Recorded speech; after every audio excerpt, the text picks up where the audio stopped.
Hello mga kabarkads, another day, another vlog na naman tayo ngayon mga kabarkads. Ngayon mga kabarkads is nandito tayo sa Matina Pangi dito sa Davao City. Una natin kukunan itong expansion na kalsada dito sa may Matina Pangi. Nandito tayo sa CP Garcia Highway, itong crossing dito sa Matina Pangi. Yan, pupuntahan natin itong elevation nila sa kalsada nila dito mga kabarkads. Napakataas yung elevation nila na kalsada pala dito. Yan o, ito yung crossing Pangi dito sa diversion road. Yan, nakikita ninyo yung sa paano yan ang expansion papunta ng Matina crossing. Napakataas yan na elevation na kalsada mga kabarkads. Siguro kung umuulan dito, malakas na ulan, tumataas itong tubig dito kaya tinaas yung elevation dito. Ang sad lang dito is itong mga bahay sa giliran. Dapat is mag-elevate din sila kasi mababa na sila sa kalsada.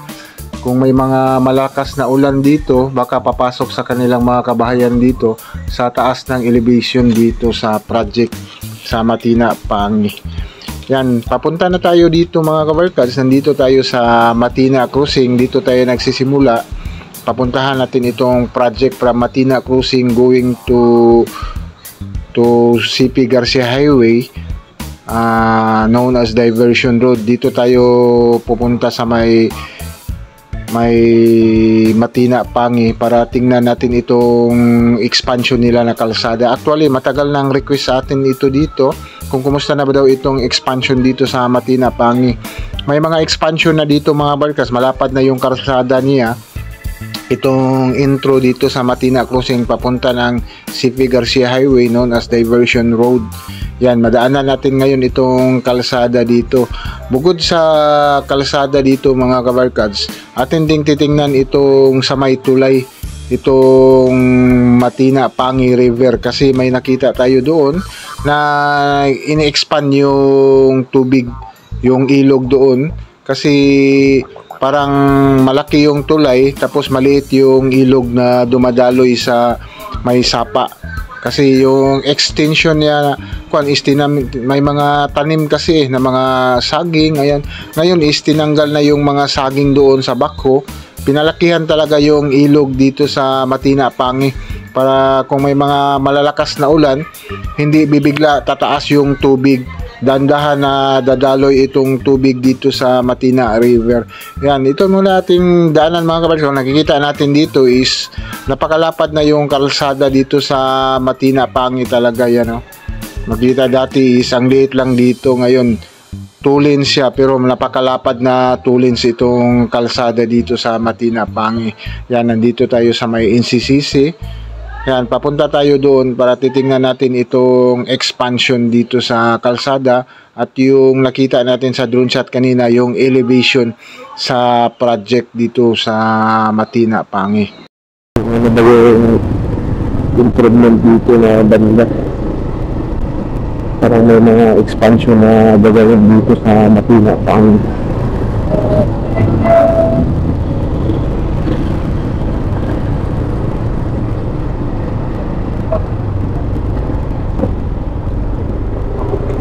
Malapad na yung kalsada dito ni compare dati is maliit yung kalsada dito sa Matina Pangi.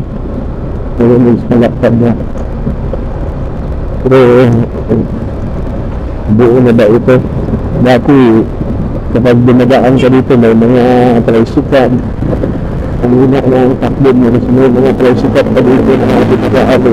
Ngayon is malapad na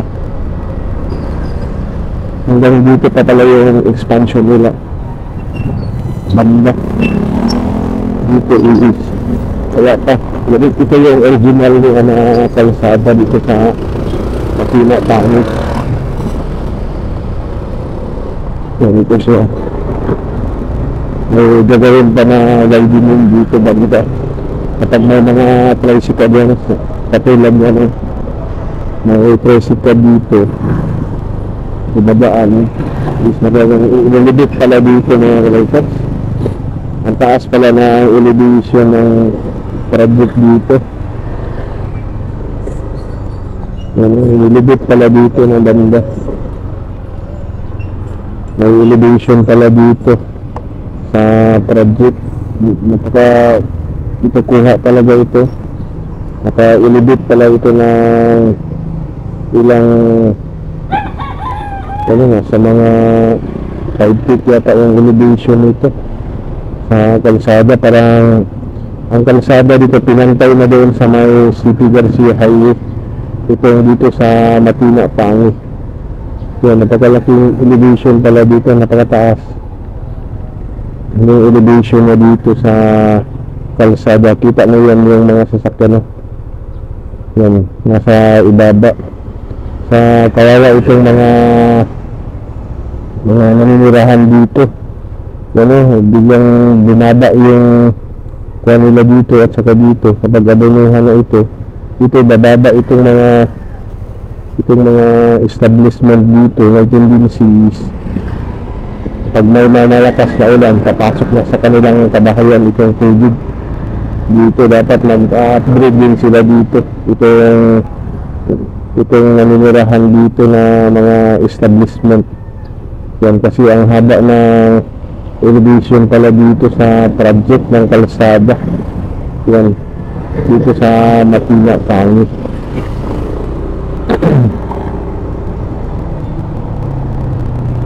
Ito na yung elevation niya sa project dito, nakataas.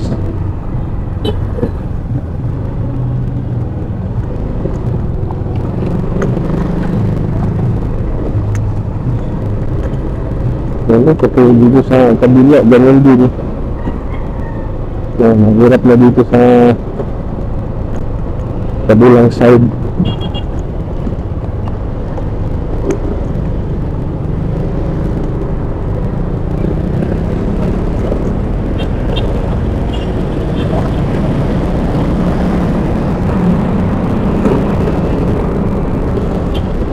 Ito yung sa Matina, Pangi na expansion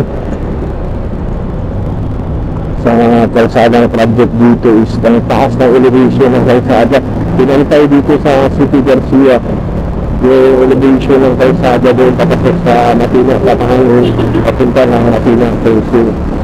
At dito na kabalkad, dito sa may tulay is may nakikita tayong widening dito sa tulay dahil binabaha ito dito.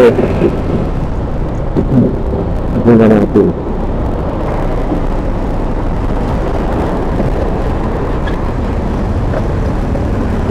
Dito na yun, may widening dito na ginagawa na.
Good morning mga kabarkads. So mga kabarkads, ating pangulong doon sa ginagawang kalsada doon. Dito is may widening din ginagawa dito sa may dito sa ilog. Dati is may mga saging dito.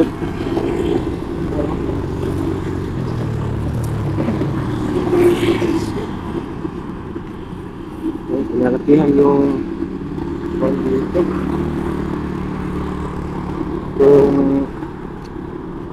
ilog dito dati is may mga kuwan dito eh.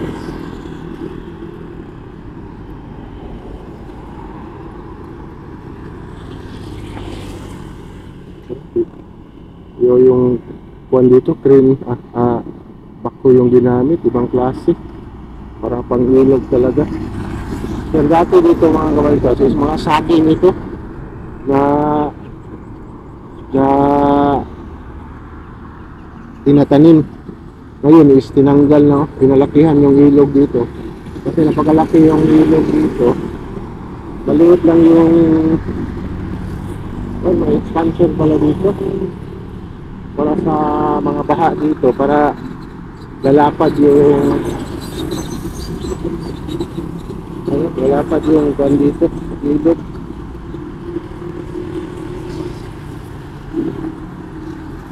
Yan, tinatanggal yung lupa dito kasi yung kanila eh, yung wall dito, yung dike, kaya pinalakihan yung kan dito ilog.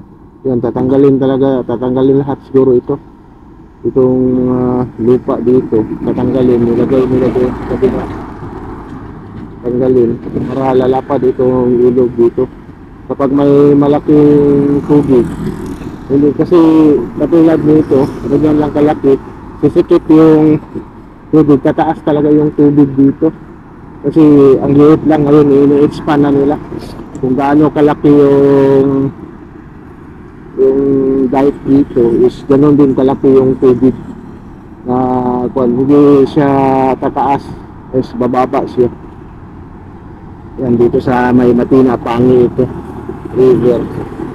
Yan, pinalakihan ito yung City Garcia Highway. Yan, pinalakihan talaga yung ilog dito. Yan.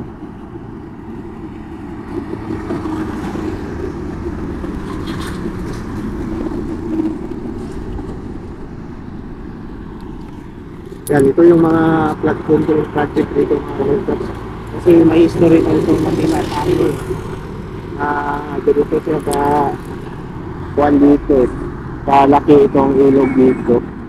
Yan, dito sa Pangi River. Yan, like and subscribe to my channel. Please na button para ma-notify kayo sa mga video na i-edit ko, especially sa mga travel vlog. Thank you.